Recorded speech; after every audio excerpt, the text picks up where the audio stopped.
તમને ખબર છે કેટલા મિનિટ ચાલવાથી આપણા શરીરની અંદર કેટલા કેટલા ફાયદાઓ થાય છે? તો ચાલો જાણીએ.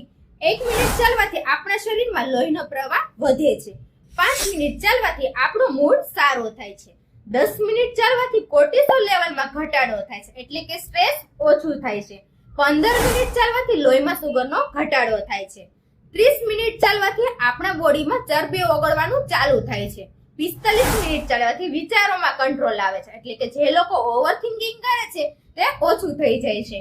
60 મિનિટ ચાલવાથી ડોપામાઇન વધે છે, એટલે કે આપણે હેપી રહીએ છીએ. જો તમને આ વિડીયો ગમ્યો હોય તો વિડીયોને લાઈક કરો, શેર કરો અને હા, ફોલો કરવાનું ના ભૂલતા. અને તમે ખાસ કમેન્ટમાં જણાવજો કે તમે કેટલા મિનિટ ચાલો છો. અને જો તમારે બેસ્ટ સમય જાણવો હોય કે કેટલી મિનિટ ચાલવી જોઈએ અને કયા સમયે ચાલવું જોઈએ તો કમેન્ટમાં યસ લખી દેજો. અને હા, my name is Sheetal, I am a weight loss expert. જો તમારે વેઇટ લોસ કરવો હોય તો નીચે આપેલા નંબર પર કોન્ટેક્ટ કરી શકો છો. Thank you.